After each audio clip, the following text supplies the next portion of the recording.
అందరికీ ఉదయకాల శుభాలు తెలియజేస్తున్నాను. ఈ దిన మన టీఎల్సీ దిన ఆహారంలో దేవుని యొక్క వాక్యంతో పాటుగా ఒక క్వశ్చన్ను ఈ ఉదయకాల సమయంలో మనం జ్ఞాపకం చేసుకుందాం. లూకాసు వార్త 1వ అధ్యాయము 68వ వచనాన్ని చదువుకుందాం. ప్రభువైన ఇశ్రాయేలు దేవుడు స్తుతింపబడును గాక. ఆయన తన ప్రజలకు దర్శనమిచ్చి వారికి విమోచన కలుగజేసెను. దేవుని బిడ్డలారా, ఈ ఉదయకాల సమయంలో ఈ క్రిస్మస్ అడ్వెంట్ సీజన్లో దేవుడు శ్రేష్టమైనటువంటి తలంపుల ద్వారా ఈ ఉదయం మనతో మాట్లాడుతున్నారు. మొదటి తలంపు ఏంటంటే ఆయన తన ప్రజలకు దర్శనమిచ్చి అనేటువంటి మాట. దేవుని బిడ్డలారా, ఇక్కడ మనం గమనిస్తే ఆయన అంటే మన ప్రభువు తన ప్రజలు అనేటువంటి మాట అంటే తనవారు, అంటే తనకు కావలసినటువంటి వారు, తనని అంగీకరించిన వారు, తనని అనుసరించేటువంటి వారు అనేటువంటిది దీని భావం. మనం కూడా కొన్నిసార్లు మనం చెబుతూ ఉంటాం, మన ఇంటి వారి గురించి చెప్తున్నాడు మావారు అని చెప్తాం. లేకపోతే మన ఇంటి పేరు మన సర్నేమ్తో ఉన్నటువంటి వారు కలిగినప్పుడు కనపడ్డప్పుడు మా ఇంటి పేరే మావారే, మాకు సంబంధించిన వారే అనేటువంటి దానికి చాలా దగ్గరగా మనసుకి హృదయానికి చాలా దగ్గరగా అనిపించేటువంటి సంబంధం ఉన్నట్టుగా జ్ఞాపకం చేయబడింది. ఇక్కడ కూడా స్వార్థికుడు ద్వారా జ్ఞాపకం చేయించిన మాట ఏంటంటే ఆయన తన ప్రజలకు దర్శనమిచ్చును. 2000 సంవత్సరాలకు పూర్వం చీకట్లోనూ మరణఛాయల్లో కూర్చున్నటువంటి వారి జీవితాలు నిరాశ నిస్పృహల మధ్య నిరంతరం కూడా బాధించబడుతున్నటువంటి పరిస్థితిలో, బ్రతుకు చాలించాలి అనేటువంటి స్థితిలో, మరి పండుటాగులాగా రాలిపోతున్నటువంటి జీవితానికి ఆయన దర్శనమిచ్చాడు. వారికి దర్శనమిచ్చినప్పుడు నిజంగా ఎంత ఆశ్చర్యం అంటే దేవుని బిడ్డలారా, ఈనాడు మన సోదరులు దర్శనం కొరకు వెళ్తారు. ఎక్కడికి వెళ్ళారంటే ఫలానా ప్లేస్కి వెళ్ళాం దర్శనం కొరకు అని అంటారు. ఆ దర్శనం కొరకు వెళ్ళినటువంటి వారు అక్కడ ఎంత ప్రయాసపడి వారు సుదీర్ఘ ప్రయాణం చేసి వెళ్తారు.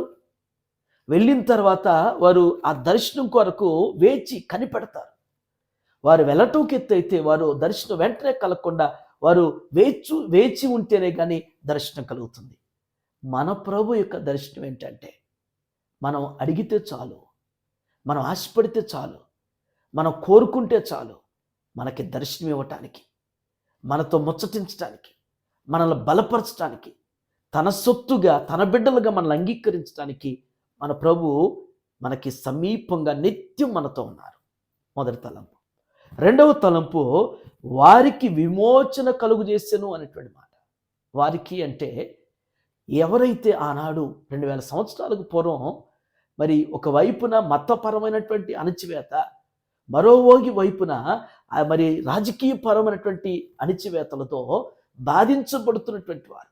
ఇదొక ఎత్తు అయితే వారికి ఉన్నటువంటి శాపాలను బట్టి వారుకున్నటువంటి దుర్భరమైనటువంటి స్థితిలో వారిని విమోచించుటకు దివి నుండి భూమికి దిగొచ్చారు.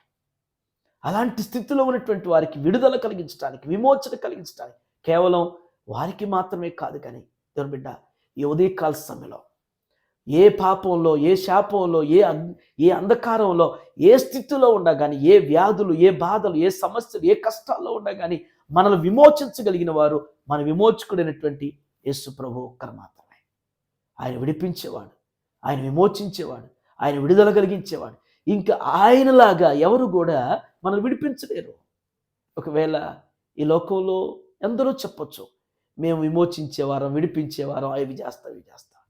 కానీ అవి కేవలం ఈ లోకపరమైనటువంటి ఇబ్బంది నుంచి ఏదో తాత్కాలికమైనటువంటి విడుదలేమో కానీ పరిపూర్ణమైనటువంటి విమోచన మన ప్రభువారు మాత్రమే మనకు అనుగ్రహించేటువంటి వారు.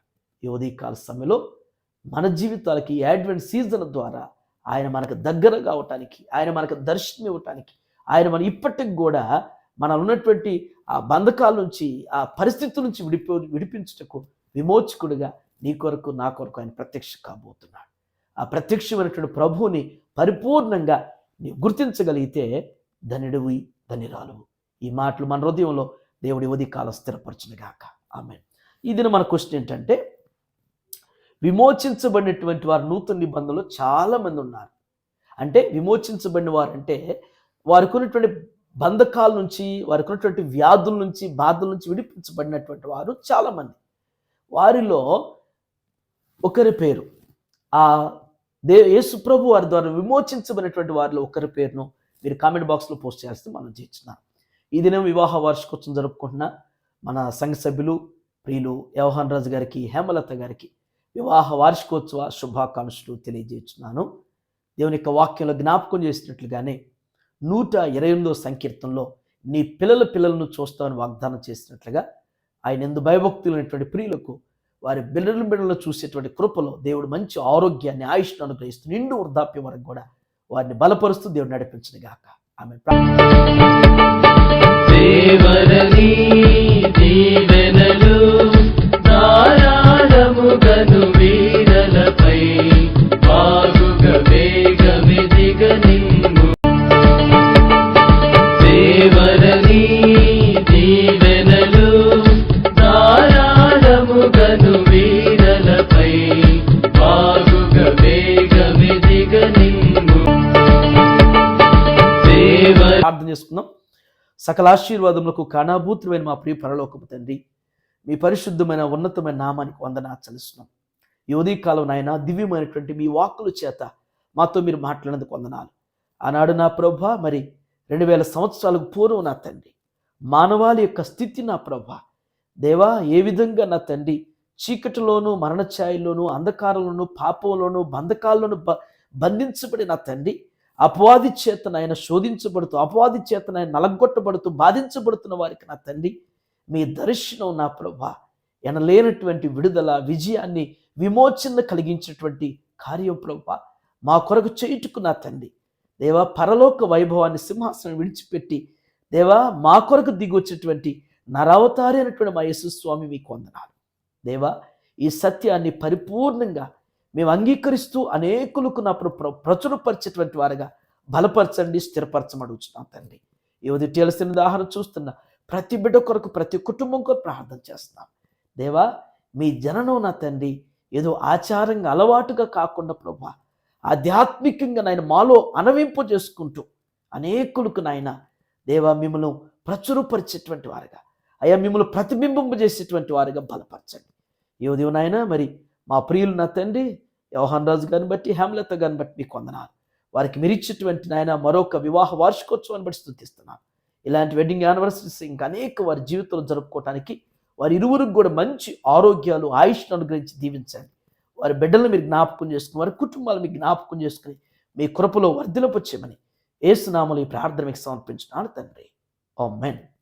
దేవుడు మీ అందరికీ తోడైండు గాక.